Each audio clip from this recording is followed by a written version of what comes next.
So welcome to day one of our value study. In sixth grade, I like to go over how to do value with a marker. A lot of you are comfortable doing value with a pencil, however, aren't 100% sure how to go about doing the same lightness and darkness with a marker that you can't control the pressure. With a pencil, you can press hard and get a dark shade, or press real light and get a tint. So after this demonstration, you are going to go grab a value sphere worksheet, and we are going to be making spheres, which is the three-dimensional version of a circle. It is like a globe or a ball, and we're going to be doing this in pen and ink. Today, I am going to, these are kind of backwards, begin by showing you contour hatching, which is hatching, which is a fancy word for basically making lines. Follows the contour or curve or outline of an object. In this case, the hatching is rounded to match the shape of the circle. In order to do cross hatching, you have to start here. So I'm going to show you how to do this, and then I'm going to show you how to cross hatch, which is similar to hatching, which is drawing in one direction again, except with the addition of crisscrossing your lines. So you've heard me say cross hatch when you're coloring, right?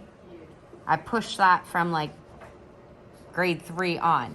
So this is cross hatching, but with leaving more space to make a lighter area and layering it more to make a darker shaded or shadow area. We are also going to practice two of my favorites, Scumbling, which is tiny squiggly circular lines, sort of like a controlled scribble. Lots of figure eights, like almost like cursive letter S's and L's, and just basically like very controlled scribbling, where you pile up the scribbles in one area and space them out in another area for the light, and you pile them up for the dark. And then finally, stippling, which is so very impressive when done correctly. It is placing many dots on a paper to indicate shading. Probably the most time-consuming of all the methods, but creates some of the neatest effects. So if you look real close at that guy, these two, the paper's slapping. So many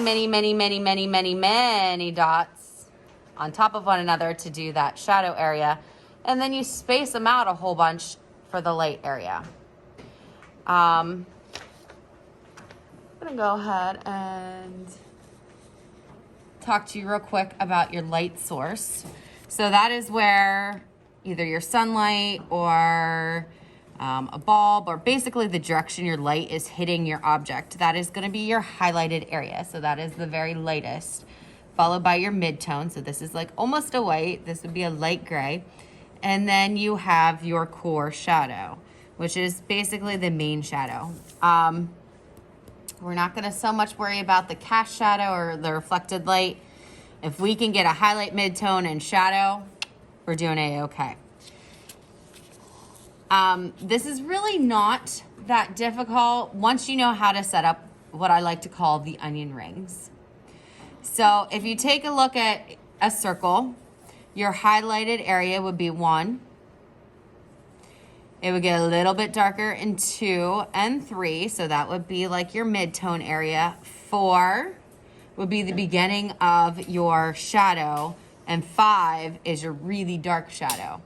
What happens a lot is when people are setting this up,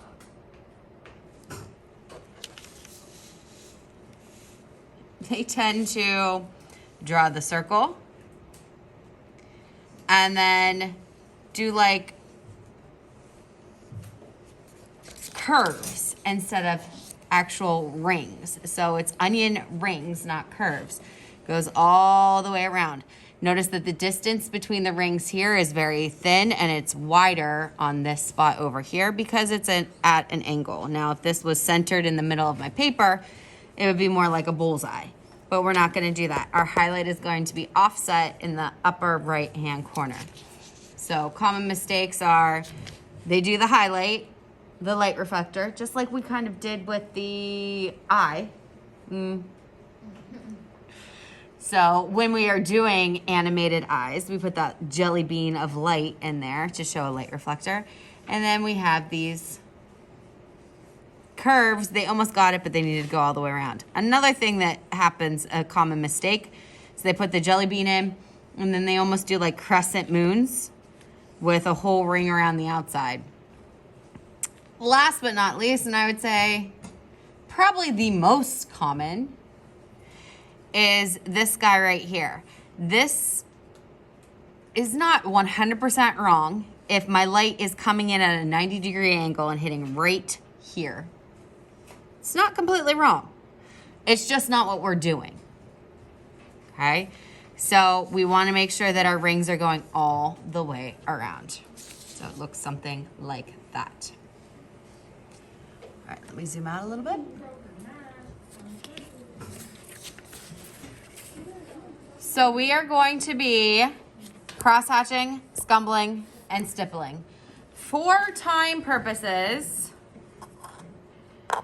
I'm gonna let you draw with a little stencil. Just make sure it's clean. It's a paint tray. You're gonna need a pencil and a regular fine point Sharpie marker. This one was done in ultra fine point, and it takes a lot longer. So I'm gonna let you use the fine point. Same effect. Not as much time. So the first thing that you are going to do is trace 3 of these circles on your paper lightly with a pencil.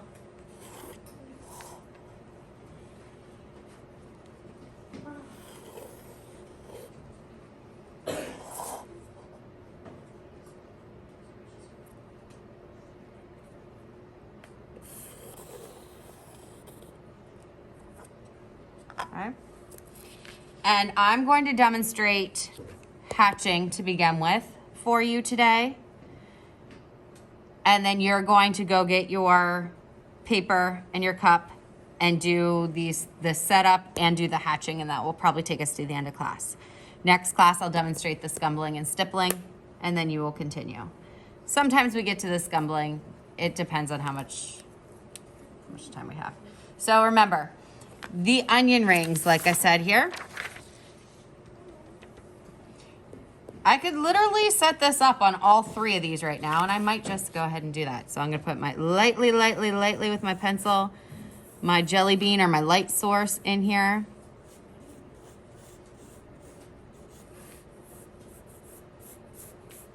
Onion ring number 1. Number 2. And it doesn't have to be perfect. This is just a reference. You're gonna erase this. So like how my lines are kind of merging over here, I can't tell that much of a difference, not that big of a deal.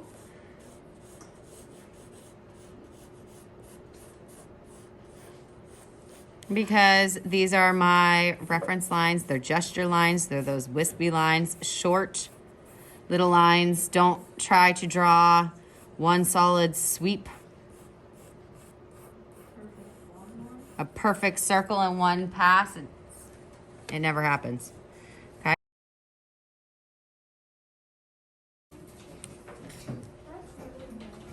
Hatching is coloring in one direction. I shouldn't even say coloring. In this case, we're shading. In my shadow area, I am making sure that they overlap a whole lot. As I move up my sphere, so into this mid area, my mid-tone area, I'm leaving more space. Let me see if I can't zoom in a little bit. Okay. As I continue, I'm leaving more space until eventually Now my lines are pretty controlled here. I'm not putting anything in my jelly bean. A common mistake that people do here is they like to do a dotted line around their jelly bean. That's not the case.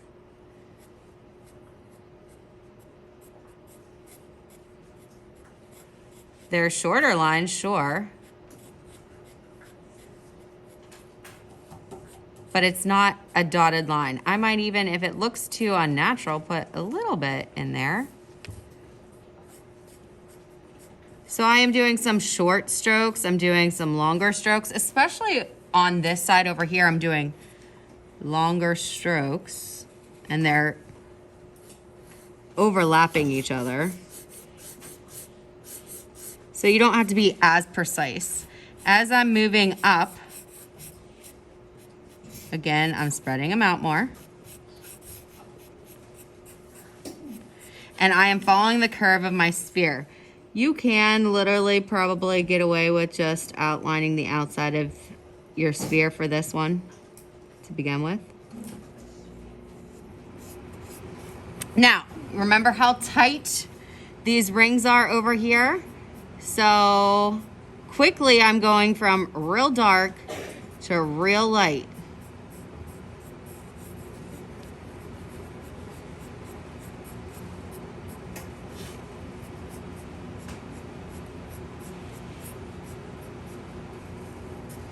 And I am trying very hard not to cheat. Mrs. Shartle is a cheater as far as rotating your paper. I shouldn't even call it cheating because it's really not. It's just making my life easier by rotating my paper to fill my area in.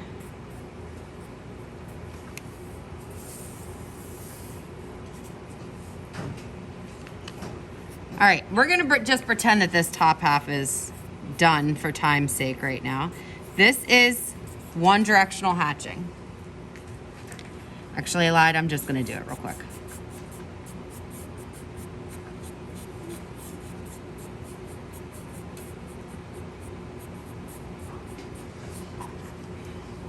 So that is the hatching. Cross hatching just means that we're going to go in a different direction. If I were to define how that guy would be if it were just hatched,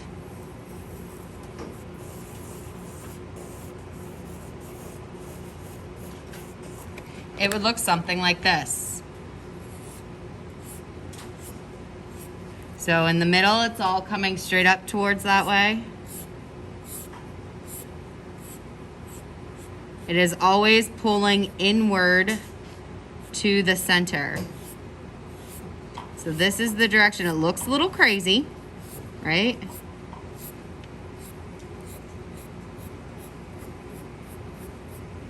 But all of our lines are going in towards the center.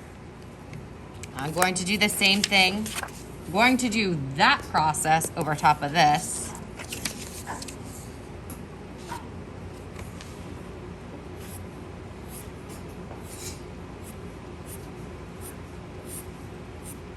Some longer, some shorter.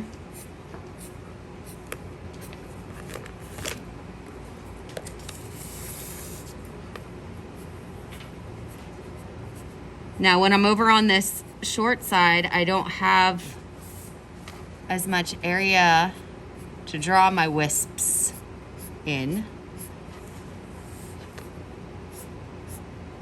So they have to be pretty short.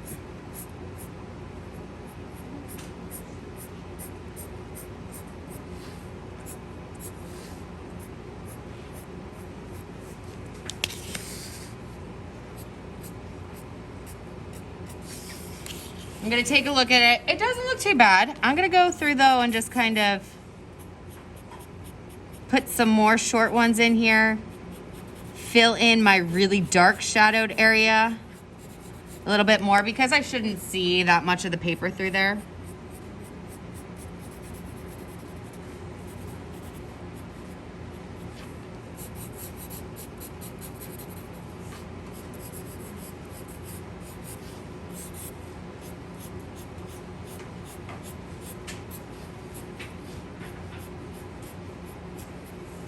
And that is my cross hatching. If you get this done today with your marker, you're in really good shape. Right?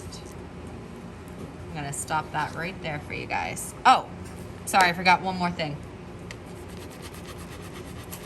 Erase your pencil, onion rings. And then take a look at it. Like, I'm gonna put just a few more of these lines in here and call it a day on this guy.